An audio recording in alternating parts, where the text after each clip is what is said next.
Mga kaastig, ang pelikulang ating mapapanood ay Am Back in Action. Enjoy watching! Amelia Reynolds, let's go. Let's go. Alex, you came out this late. Say hi.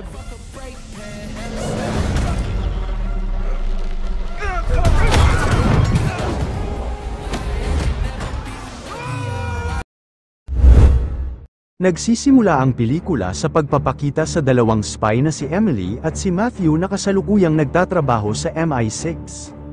Makalipas ang ilang taon ng pagtutulungan bilang mga spy para sa MI6, nalaman ng mag-asawang Matthew at Emily na sila ay magkakaroon ng anak, kaya't nagpasya silang itigil na ang kanilang mga trabaho. Ngunit, sa loob ng 15 taon bago ang kanilang pagretiro, tumanggap sila ng tawag mula sa punong tanggapan ng MI6 na ang kanilang target ay nasa kanyang tahanan para sa kaarawan ng kanyang 8 taong gulang na anak.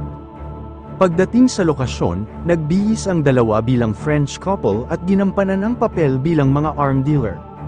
Maayos nilang nagampanan ang kanilang papel ng perpekto, kaya't hindi nagduda ang kanilang target, ang arm dealer businessman na si Gore, at pinayagan silang makisaya sa pagdiriwang. Gumamit si Emily ng isang special device upang maiskan ang kanyang braso at makuha ang fingerprint na kailangan para sa isang device na tinatawag na IC key, na isang master key na kayang sirain ang isang buong lungsod. Nag-alarm ang alarm security ng mansyon, ngunit wala silang nagawa sa dalawang agent at pinatumba silang lahat ng dalawa at pagkatapos ay mabilis silang umalis. Habang tumatakas, sinabihan sila ng kanilang supervisor na kailangan na nilang makapunta sa meeting point. Pagkatapos ay sinabihan silang huwag sasabihin ang misyon kahit kanino man tungkol sa IC key. Sa kanilang meeting point makikita ang isang agent na nagngangalang Baron.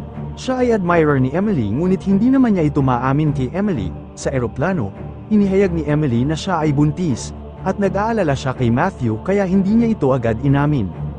Sa kabila ng mga hamon ng pagpapalaki ng isang bata bilang isang spy, nais ni Matthew na tulungan si Emily na palakiin ang kanilang sanggol at maging isang ama.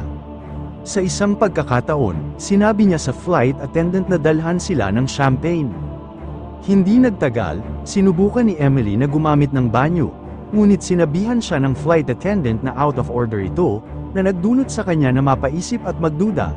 Bago pa man siya makabalik sa kanyang upuan, hinawakan siya mula sa likuran ng attendant at tinutukan ng baril ang kanyang ulo. Pagkatapos, inutusan silang ibigay ang IC key, kaya malumanay itong inilabas ni Matthew at ibinato ito sa kanya, na nagdulot ng kaguluhan. Pagkatapos nito, nagsimula ang isang matinding labanan, lumalabas na ang lahat ng crew sa eroplano ay mga kalaban at sa kabutihang palad, nagawa ni Emily na madisarmahan ng baril ang kalaban. Ngunit ang iba pang kasamahan nito na nasa eroplano ay nakakuha ng baril at itinutok ito kay Emily, ngunit nakita ito ni Matthew at mabilis siyang tumakbo at hinawakan ito ni Matthew mula sa likuran, na dahilan upang magminti sa kanyang target, ngunit sa kasamaang palad ang bala ay tumama sa piloto, na nagresulta sa pagkawala ng kontrol sa eroplano.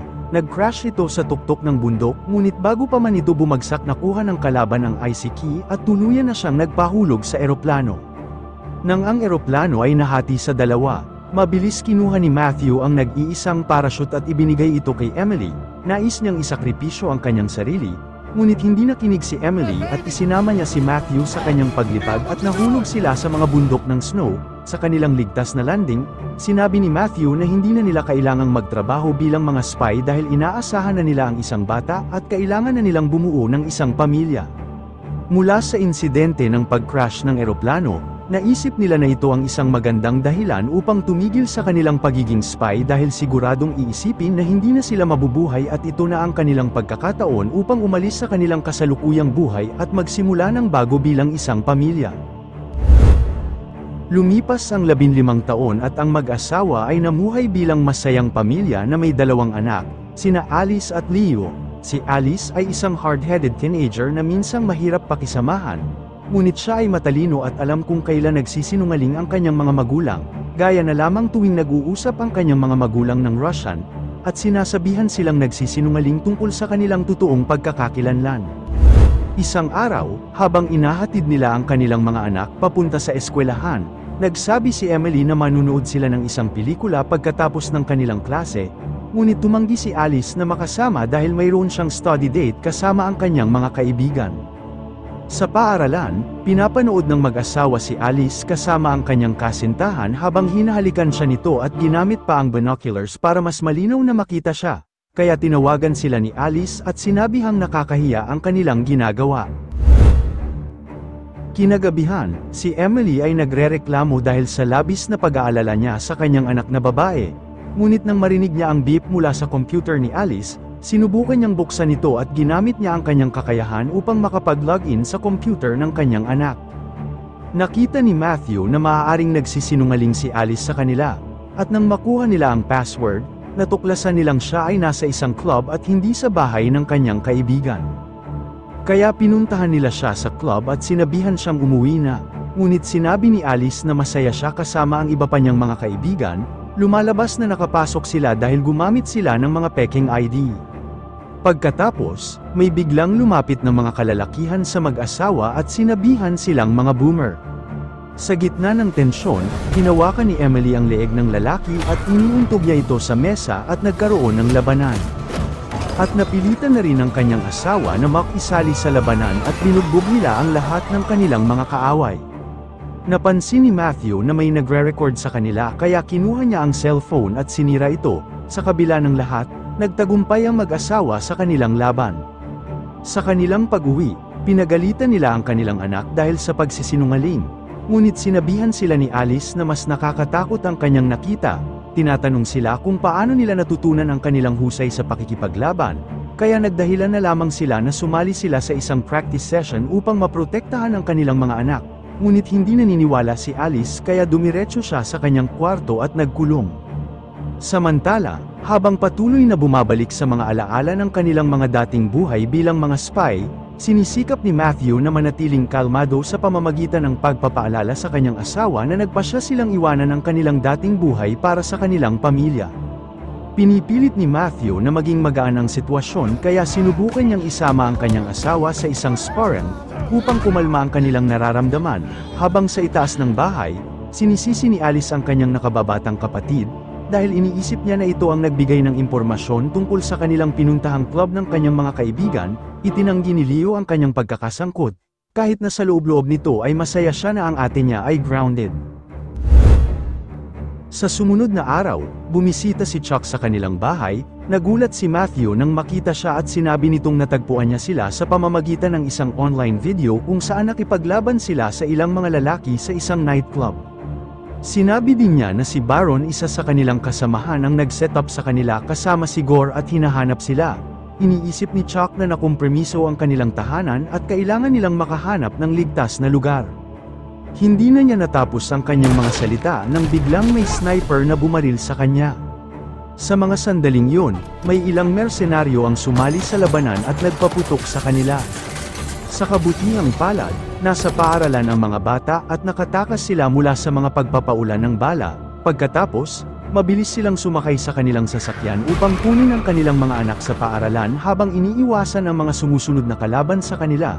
Inamin ni Matthew na kinuha niya ang IC key at hindi niya ito ibinigay sa kanilang kalaban sa nangyaring insidente sa eroplano, at sinabi niyang itinago niya ito sa bahay ng ina ni Emily sa England. Nang makalapit ang kotse ng kanilang kalaban, kinuha ni Matthew ang isang bote ng Diet Coke pagkatapos ay niligyan niya ito ng Mentos, at itinapon ito sa sasakyan na humahabol sa kanila, na nagdulot sa kanila upang mawalan ng kontrol at mag-crash sa isang truck. Pagkatapos, mabilis nilang kinuha ang kanilang mga anak at tumuloy sa paliparan. Habang ang mga bata ay nagtatanong ng maraming katanungan, sinimulan na nilang aminin ang ilang mga lihim na itinago nila mula sa mga bata sa kanilang buong buhay. Sinabi ni Emily na ang kanyang lola ay buhay pa at pupunta sila roon upang pumasyal sandali. Pagdating sa London, itinatago ng mag-asawa ang kanilang mga mukha mula sa mga kamera kaya hindi pa rin maintindihan ni Alice ang mga nangyayari. Mabilis silang sumakay ng bus at bumaba sa isang parking lot at nagnakaw ng isang kotse, at sinabi nila na iniwan ito ng kanilang personal na chauffeur. Samantala, si Baron ay dumating sa paliparan, sinusundan ang footage ng camera upang hanapin ang kanilang lokasyon. Habang nasa sasakyan ng pamilya, hiningi ng mag-asawa sa kanilang mga anak na patayin ang kanilang mga telepono upang maiwasan na masundan sila. Nang maubusan sila ng gasolina, nagpasya silang huminto sa isang istasyon ng gas. at nagsimula ang mga bata na magtanong tungkol sa tunay na pagkakakilanlan ng kanilang mga magulang.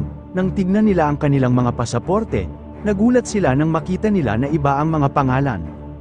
Nang sinubukan ng mga bata na i-google ang mga pangalang nakalagay sa kanilang passport, nalaman nila na ang pagkakakilanlan nila ay pag-aari ng mga patay na tao. Sa kabilang banda, nagsisimula na ang mag-asawa na gumawa ng mga plano kung paano malalampasan ang sitwasyon. Naisip ni Matthew na kailangan nilang makuha ang susi ng IC at dalhin ito sa MI6 para sa kanilang kaligtasan. Sa sandaling yun, isang grupo ng mga kalalakihan mula sa mga tauhan ni Gore ang dumating sa istasyon ng gas. At nang makita sila ni Matthew, kinuha niya ang isang gas pump at ginamit bilang flamethrower upang itaboy ang mga kaaway, habang si Emily naman ay nakikipaglaban sa kanila. Ang kanilang mga anak ay nanunood na nagulat sa kanilang nakikita. Matapos ang laban, mabilis na dinala ng mag-asawa ang mga bata sa kotse at nagmaneho palayo habang si Baron at ang kanyang mga tauhan ay nagtatangkang habulin sila. Lumabas si Matthew sa bintana ng kotse at binaril ang isang truck na may dalang mga pipes na nagresulta upang maharangan ang dinadaanan ng kanilang mga kalaban at tuluyan na silang nakatakas palayo. Habang nasa kotse, ang mga bata ay determinado na malaman kung sino talaga ang kanilang mga magulang. Ipinahayag ni Matthew na sila ay dating nagtatrabaho para sa CIA bilang mga special spy. Sa mga sandaling yun, nalaman ni Matthew na ang gadget ng kanyang anak ay may koneksyon sa Wi-Fi, kaya't kinuha niya ito at itinapon.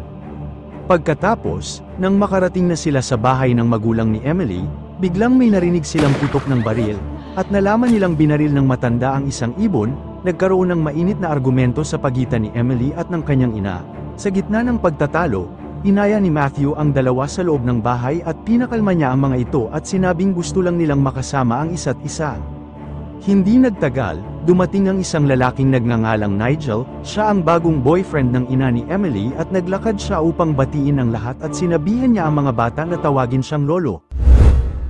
Samantala, si Baron, kasama ang kanyang mga kasamahan, ay nagtagumpay na masubaybayan ang lokasyon nila Matthew. Sa kabilang eksena naman, nalaman nilang lahat na dating nagtrabaho ang ina ni Emily para sa MI6. Pagkatapos, dinala ni Nigel ang mga bata sa isang espesyal na silid kung saan ipinakita niya kay Leo ang kanyang mga gamit sa paaralan. Sinusubukan niyang ma-impress ang mga bata kaya ipinagyayabang niya na siya ay sumusulat din ng mga computer code. Samantala, inamin ni Matthew sa kanyang biyenan na ang totoong pakay nila sa pagpunta at pagbisita sa kanya ay dahil sa itinago niyang IC key sa kanilang compound. Pagkatapos nito, isang mainit na pagtatalo ang nagsimula muli sa pagitan ng mag-ina. Sinasabi ni Emily na lumaki siya na wala ang kanyang ina sa kanyang piling, ngunit sinasabi naman ng kanyang ina na alam niyang galit si Emily sa kanya. Ngunit hindi nila alam na lihim na nakikinig si Alice sa kanilang pag-uusap. Dahil sa narinig nito, agad siyang umalis nang hindi nila nalalaman. Pagkatapos, sinimulan ng mag-asawa ang paghahanap sa IC key sa compound habang ang ina ni Emily at si Nigel ay kumuha ng oras upang makipag-bonding sa kanilang mga apo. Samantala, isang grupo ng armadong milisya ang nagtatangkang makapasok sa kanilang compound. Narinig ng mag-asawa ang ingay sa labas at nagulat nang makita nila ang ina ni Emily ay nakatali kasama ni Nigel. Agad nilang pinutol ang kanyang mga tali, ngunit sa mga sandaling ito ay napalibutan na sila ng mga tauhan ni Chuck. Nagulat sila na buhay pa ito, dahil nakita ng kanilang mga mata na pinatay siya ng isang sniper noong siya ay bumisita sa kanila. Ngunit sinabi niya na ang sniper ay gumamit ng peking armas, at sa ngayon ay tila ang lahat ng nangyayari ay ayon sa kanyang plano. Sinabi din niya na alam niyang itinago nila ang susi at gusto talaga niyang kuhanin ng mag-asawa ito upang makuha niya ito sa kanila.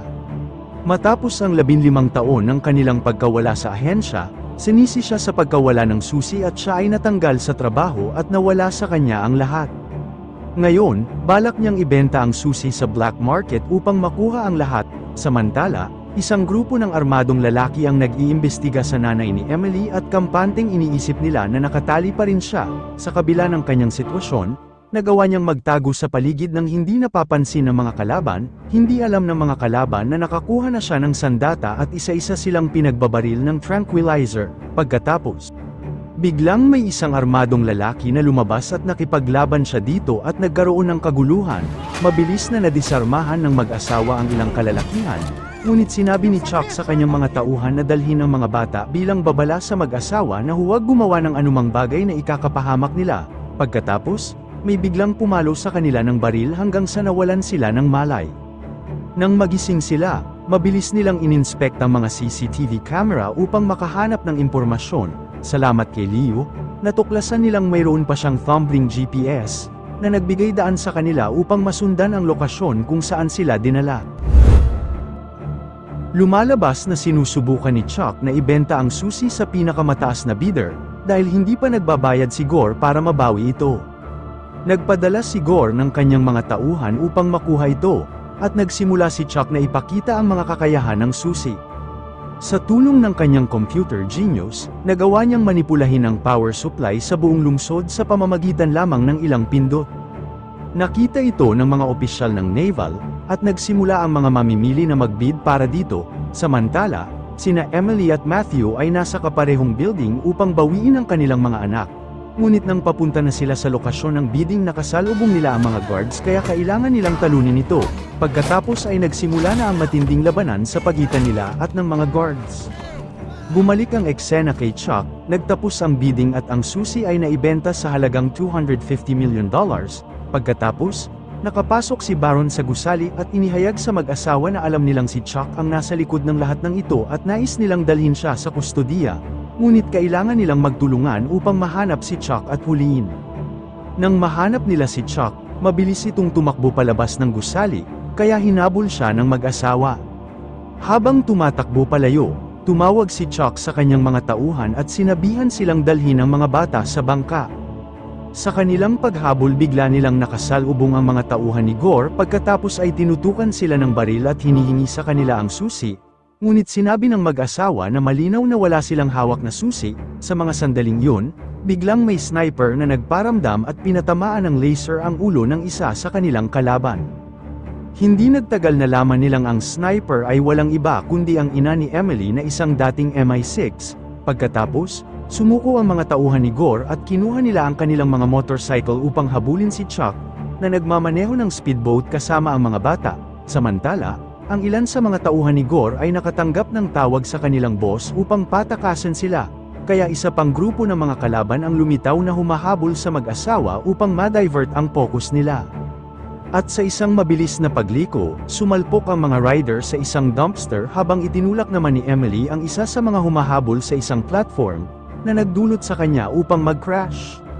Pagkatapos, si Emily ay nakahanap ng isang bangka at patuloy na hinabol ng mag-asawa sina Chuck upang mabawi ang kanilang mga anak. Samantala, ang babaeng computer genius na tauhan ni Chuck ay lumabas ng building. Siya ang may hawak ng IC key at tinatawagan niya si Chuck upang tumakas na. Sa tamang oras ay nasa kaparehas din na lugar si Nigel. Matapos makita ni Nigel ang tauhan ni Chuck, nagmaneho siya ng mabilis at binangga ang kalaban, na nagdulot dito na mawalan ng malay. Pagkatapos nito, mabilis siyang pumasok at sinabi niya sa girlfriend niya na nakuha niya ang susi at sinabihan siyang subukang isara ang barrier, at dahil nagsinungaling lang siya sa kanyang naging background sa pag-aaral, kaya nag-umpisa na siyang magpanik at ngayon ay wala na siyang magawa kaya hinulaan na lamang niya ang pagpipindot, hanggang sa ilang random na mga paggalaw sa keyboard kaya lumitaw ang mga error code. Samantalang sila Emily ay nasa bangka, sinubukan ng mga tauhan ni Chuck na labanan ang mga ito ngunit madali lang silang napatumba at naihulog sa tubig. Bumalik ang eksena kay Nigel, aksidente niyang pinindot ang ilang random na mga pindutan sa computer at biglang nagsimulang mag-close ang system. Nang malaman na ayos na ang sitwasyon, nagsimula na silang tumalon sa tubig upang makatakas. Nang makita sila ni Chuck na tumatakas, sinubukan niya na pigilan sila. Ngunit hindi pumayag si Matthew kaya sinuntok niya ito at natamba sa sahig ng bangka. Pagkatapos mabilis na tumalon ng mag-asawa sa tubig. Nang makabangon ang kalaban, huli na para sa kanya ang pagkakataon, dahil nagdire-diretso ang bangka sa isang nakaabang na harang at sumabog ito. Lumipas ang ilang araw sa Amerika, makikita ang pamilya na nanunood ng football championship game. At ang lahat ay nagdiriwang ng tagumpay sa pagkapanalo ni Alice. Bago matapos ang pelikula, sinabi ni Alice sa kanyang ina na gusto niyang manood ng pelikula kasama siya, habang nangako naman si Nigel kay Leo na ituturo niya sa kanya ang lahat ng kailangan niyang malaman tungkol sa pagiging isang spy. Sa pag-uwi, masaya ang mag-asawa na ang mga bagay ay sa wakas ay bumalik sa normal. Ngunit nagulat sila nang makita si Baron, na nagtatago sa likod ng upuan ng kanilang kotse, pagkatapos ay sinabi nito na buhay pa si Chuck. Sinabi din niya na kailangan ni Emily ng bagong partner dahil hindi po pwede si Matthew. Nang magtanong si Matthew kung sino ang magiging partner ni Emily, sinabi ni Baron na ang kanyang bagong partner ay ang kanyang tatay. Dahil dito, nagulat si Matthew nang marinig ito dahil hindi kailanman nabanggit ni Emily na buhay pa ang kanyang ama.